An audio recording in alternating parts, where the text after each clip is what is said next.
नमस्कार, खबरों का पंचनामा में आपका स्वागत है। मैं हूं आपके साथ अंशिका।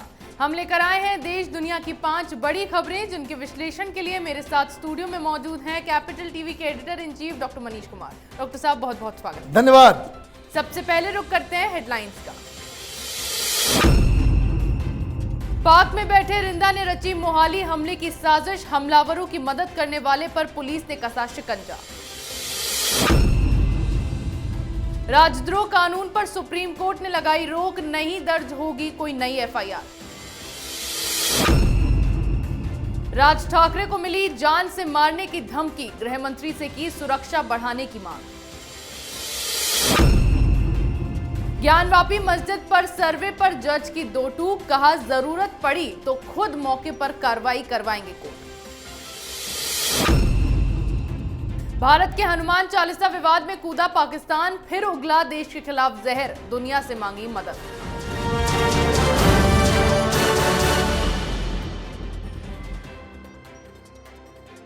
नजर डालते हैं पहली खबर पर, और पहली खबर पंजाब से, जहां मोहाली में हुए हमले के तार पाकिस्तान से जुड़े मिल रहे हैं। पुलिस की प्राथमिक जांच में सामने आया है कि मोहाली के इंटेलिजेंस हेडक्वार्टर में अटैक की साजिश का mastermind wanted gangster Harvinder Singh Rinda है, जो पाकिस्तान में रहता है और भारत के खिलाफ आतंकी गतिविधियों को ऑपरेट करता है। इसके साथ ही मामले में पुलिस को बड़ी कामयाबी मिली है।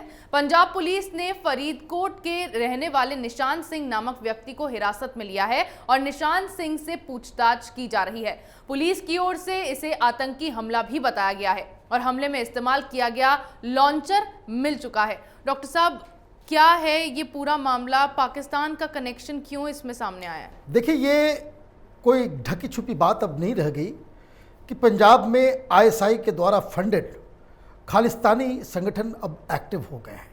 लगातार पिछले एक सप्ताह से जो घटनाएं हो रही हैं, कहीं धमाके हो रहे हैं, कहीं ब्लास्ट हो रहा है, और ये जो रॉकेट लॉन्चर से जो अटैक किया गया, टारगेट देखिए क्या है। इंटेलिजेंस डिपार्टमेंट का हेडक्वार्टर है वो, जहां ये हमला किया गया। सवाल ये है कि अचानक से इनको इतनी हिम्मत कहाँ से आ रही है जी। खास करके जब से ये नई सरकार वहाँ से बनी है, बेरोक टोक ये इनका काम चल रहा है। अब ये पाकिस्तानी कलेक्शन किस तरह से निकल रहा है कि जिस ग्रेनेड को भेजा गया, ये जो रॉकेट प्रोपेल्ड ग्रेनेड जो डाला गया, लॉन्चर से लॉन्च किया गया, इसमें रशियन मार्क्स हैं। ये जो मार्क रशियन इसलिए मिल रहे हैं क्योंकि ये दरअसल पंसीर वैली में जब तालिबान के खिलाफ अब्दुल्ला वो लड़ रहे थे, उस दौरान रशियन मदद से जो हथियार आए थे, वो हथियार उन हथियारों में से ये है। मतलब ये अफगानिस्तान के जरिए आया जी। वहाँ पंसीर वैली में आईएसआई पाकिस्तान की आर्मी जाकर के लड़ती थी, तालिबान के लोग नहीं आए, पाकिस्तान की सेना वहाँ लड़ी, और वहाँ जो हारी हुई थी उनके सारे जो, चाहे वो अमेरिकन वेपन हो चाहे रशियन वेपन हो, जितने भी वेपन्स उन लोगों को दिए गए थे, वो सब आईएसआई पाकिस्तानी आर्मी पाकिस्तान लेकर के आ गई। मतलब ये कनेक्शन बिल्कुल साफ है। एक खालिस्तानी संगठन के लोग पाकिस्तान के साथ मिलकर पंजाब में हिंसक वारदातों को अंजाम दे रहे हैं। अब खबर तो यहाँ तक आ गई है कि पाकिस्तान ने, आईएसआई ने एक नया टेररिस्ट ऑर्गेनाइजेशन शुरू किया है जिसका नाम लश्कर-ए-खालसा है। अब देखना यह है कि अरविंद केजरीवाल की सरकार कब तक इन खालिस्तानियों के खिलाफ कोई बयान देते हैं, क्योंकि अब तक एक भी बयान खालिस्तानियों के खिलाफ केजरीवाल या भगवंत सिंह मान का नहीं आया है। जी बिल्कुल, यानी कि पंजाब में जिस तरह से हिंसक घटनाएं सामने आ रही हैं, उसके बाद ये कहना गलत नहीं होगा कि आम आदमी पार्टी की सरकार राज्य में बनने के बाद से इन आतंकियों को ज्यादा से ज्यादा बढ़ावा मिलता जा रहा है। अगली खबर का रुख करते हैं, जहां सुप्रीम कोर्ट में आखिरकार राजद्रोह कानून पर रोक लगा दी गई है। कोर्ट ने सुनवाई के दौरान केंद्र और राज्य सरकारों को राजद्रोह के नए केस दर्ज न करने को भी कहा है। अब इस मामले की अगली सुनवाई जुलाई के तीसरे हफ्ते में होगी। कोर्ट ने साथ ही ये भी कहा है कि इस दौरान केंद्र सरकार राज्य और केंद्र शासित प्रदेशों को दिशा निर्देश दे सकती है। आपको बता दूं कि हाल ही में महाराष्ट्र में अमरावती से निर्दलीय सांसद नवनीत राणा ने मुख्यमंत्री उद्धव ठाकरे के घर के बाहर यानी मातोश्री के बाहर हनुमान चालीसा पढ़ने का ऐलान किया था, जिसके बाद उन पर राजद्रोह का केस लगाया गया और तभी से सुप्रीम कोर्ट में इस कानून को लेकर सुनवाई जारी थी और अब इस पर रोक लगा दी गई है। डॉक्टर साहब, क्या कुछ सुनवाई के दौरान कोर्ट में कहा गया है? देखिए, बात बहुत ही सिंपल सा है कि ये जो कानून है 124A ये अंग्रेजों के द्वारा बनाया गया था जी। इसकी ज़रूरत वैसे तो है नहीं, लेकिन इस पे बहस चल रही थी। सरकार की तरफ से क्या सरकार का स्टैंड है, सुप्रीम कोर्ट ने मांगा, सरकार ने एक स्टैंड भी दिया, लेकिन कल प्रधानमंत्री मोदी ने इसमें एक इंटरवेंशन करते हुए कहा कि इस कानून की ज़रूरत है भी या नहीं भी, इस पर रिथिंक करना चाहिए जी। और उन्होंने साफ साफ कहा है कि भाई इस तरह के कानून की आवश्यकता नहीं है। और जब सरकार का इस पक्ष को आज सुप्रीम कोर्ट में रखा गया कि मोदी सरकार, प्रधानमंत्री Modi, they are ready to rethink about this law, तो कोर्ट को साहस मिला और उन्होंने साफ साफ आदेश दिया कि इसमें क्या बदलाव करना है। केंद्र शासित राज्यों से बातचीत करके, कंसल्ट करके आप अगली सुनवाई में आप बताएं। कोर्ट ने यह भी कहा कि जितने भी राज्य हैं वो अब इसे ना लगाएं। और दूसरी बात कि कोर्ट ने इस सेंसिटिविटी को भी समझा कि राज्य चलाने के लिए कभी कभी इस तरह के कानून की आवश्यकता पड़ती है, लेकिन ये हनुमान चालीसा के ऊपर आप लगा देते हो, इस पे तो बिल्कुल नहीं लगना चाहिए। तो उद्धव ठाकरे के लिए भी आज एक झटका इसको मानिए कि उनकी कार्रवाई जो हो रही है वो कानून की दृष्टि में अब जो है वो गलत है।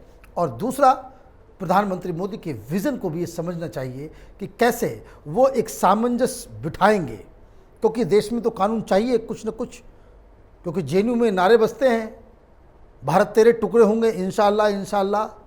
तो ऐसे लोगों को पकड़ने के लिए कोई कानून तो होना चाहिए।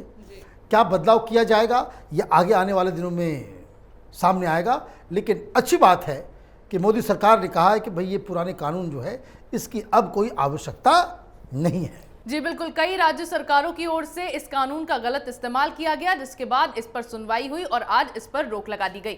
वहां महाराष्ट्र नवनिर्माण सेना प्रमुख राज ठाकरे को जान से मारने की धमकी मिली है, जिससे महाराष्ट्र का सियासी पारा और भी ज्यादा चढ़ गया है। जानकारी के मुताबिक राज ठाकरे को उर्दू में लिखा एक खत मिला है। इसी सिलसिले में मनसे नेता बाला नंदगांवकर ने गृह मंत्री दिलीप वालसे पाटिल से मुलाकात कर पूरे मामले की जानकारी दी और राज ठाकरे की सुरक्षा बढ़ाने की मांग की है। इसके साथ ही ये भी कहा कि अगर राज साहब को कुछ भी हुआ तो महाराष्ट्र में आग लगा देंगे। पिछले कुछ दिनों से मस्जिदों से लाउडस्पीकर हटाने को लेकर राज ठाकरे ने महाराष्ट्र में आंदोलन छेड़ा हुआ है। इसी बीच राज ठाकरे ने मुख्यमंत्री उद्धव ठाकरे पर हमला बोलते हुए ओपन लेटर भी लिखा है, जिसके बाद अब राज ठाकरे को ये धमकी भरा खत मिला है। डॉक्टर साहब, क्या कुछ इस मामले में जानकारी सामने आई है? किसके तरफ से ये खत लिखा गया है? ये बिल्कुल साफ है। जिस तरह से मस्जिदों से लाउड स्पीकर को उतरवाने या उसके वॉल्यूम को कम करने के मुहिम को चला रहे हैं, तो ये इस तरह की धमकी भरा पत्र जो उनको मिला है। और बाला नंदगांवकर जो लीडर हैं उनको भी मारने की धमकी मिली है। अब सवाल ये है क्या महाराष्ट्र के अंदर सुप्रीम कोर्ट और हाई कोर्ट्स के फैसले के ऊपर कोई अमल नहीं करेगा? राज ठाकरे बार बार इस बात को कह रहे हैं कि हमारे खिलाफ पूरा षड्यंत्र चल रहा है। 28,000 मनसे कार्यकर्ताओं के ऊपर कार्रवाई हो गई है। किसी को आपने पकड़ दिया है, किसी को आपने प्रिवेंटिव नोटिस डाल दिया है, किसी को आपने दरबदर कर दिया है, उनको कह दिया है शहर से बाहर चले जाओ। तो ये इस तरह से रोज जो कुछ हो रहा है उससे दो बातें समझ में आ रही है। राज ठाकरे मजबूत होते जा रहे हैं। अगर कोई इनसिग्निफिकेंट व्यक्ति इस तरह की बातें करे तो कोई क्यों धमकी देगा? और ये धमकी इस तरीके से है कि जो और भी ये जो लाउड स्पीकर आंदोलन चल रहा है राज ठाकरे का, उससे और मजबूती मिलेगी। लेकिन समझना ये है कि सारे लोग राजनीति कर रहे हैं। मुद्दा लाउड स्पीकर है, अजान है, हनुमान चालीसा है, ये अपने आप मुद्दा बना दिया गया। लेकिन कर सब लोग रहे हैं राजनीति। और इस राजनीति में क्या हो रहा है, आपको मौका मिला, भाई आप धमकी दिया गया, ये किया गया, वो किया गया। राज ठाकरे ने चिट्ठी लिख दी, कह दिया कि भाई ये जो ताम्रपत्र लिखा कि आप नहीं लाए हो कि आप जब तक जीवित रहोगे मुख्यमंत्री बने रहोगे। ये तो समय का पहिया है जी। डेमोक्रेसी में, कब कौन आदमी कहाँ गर्त में चला जाए इसका पता नहीं है। लेकिन आपको मौका मिल जाता है कि आप अपने पॉलिटिकल अपोनेंट, यहाँ पे इन लोगों के अपोनेंट में जो है वो उद्धव ठाकरे हैं, आप खुल के आप खेलते हैं। नवनीत राणा ने भी आज अटैक किया। तो ये कुल मिलाकर के ये जो लाउड स्पीकर है, ये दिक्कत बन रहा है शिवसेना के लिए। शिवसेना के अलावा इस मुद्दे से किसी को कोई नुकसान होता हुआ नजर आ ही नहीं रहा। जी बिल्कुल, जिस तरह से राज ठाकरे ने हनुमान चालीसा को लेकर अपनी आवाज बुलंद की, उसके बाद अब उनको ये धमकी भरा खत मिला है। चलिए बात करते हैं ज्ञानवापी मस्जिद की, जिस पर विवाद थमने का नाम नहीं ले रहा है। कोर्ट में हंगामे के साथ सुनवाई लगातार चली, लेकिन अंत में जब कोर्ट की ओर से मामले में कमीशन तैयार किया गया तो इस मुद्दे पर दोनों ही पक्षों में जमकर बहस हुई। हिंदू पक्ष ने दलील दी कि सर्वे का काम शुरू हो चुका है, जबकि मुस्लिम पक्ष की दलील है कि दोबारा सर्वे का काम कराया जाए। वहीं हिंदू पक्ष का कहना यह भी है कि मौजूदा कोर्ट कमिश्नर से ही सर्वे पूरा कराया जाए, लेकिन मुस्लिम पक्ष ने कोर्ट कमीशन पर सवाल उठाते हुए उन्हें बदले जाने की मांग की है। ऐसे में कोर्ट को सुनवाई के दौरान ये कहना पड़ा कि जरूरत पड़ी तो कोर्ट खुद मौके पर जाएगा और कमीशन की कार्रवाई करवाएगा। डॉक्टर साहब, क्यों कोर्ट के ही इस फैसले पर सवाल उठाए जा रहे हैं? भाई इन लोगों से पूछा जाना चाहिए कि भाई तुम तो कहते हो कि भाई संविधान बचाना है। ये शाहीन बाग में सारे मुस्लिम नेता कहते थे भाई संविधान को बचाना है, और कोर्ट कोई फैसला करता है तो आप सुनेंगे नहीं। संविधान बचाना है, सुप्रीम कोर्ट ने कहा कि भाई सड़क के ऊपर तुम आंदोलन नहीं कर सकते, लेकिन नहीं, संविधान बचाना है, इसलिए सुप्रीम कोर्ट की बातों को नहीं मानेंगे। तो ये संविधान बचाने वाले जितने जो फ्रॉड्स हैं, ये समाज में झूठ और अफवाह फैलाना चाहते हैं। भाई दोनों बातें कैसे सही होगी? आप कहते हो कि मस्जिद के अंदर कुछ नहीं है जी। तो सर्वे करवा लो, क्या दिक्कत है? सर्वे करने की टीम आती है कोर्ट के आदेश से, कोर्ट ने कमिश्नर नियुक्त कर रखा है, आप कहते हो भाई अंदर घुसने नहीं देंगे। भाई क्या छुपा रहे हो, क्यों नहीं दे रहे हो? आपने नहीं करने दिया, मामला आज कोर्ट में गया, तो कोर्ट के दौरान अभी कहते हैं नहीं नहीं, ये कमिश्नर बदलो।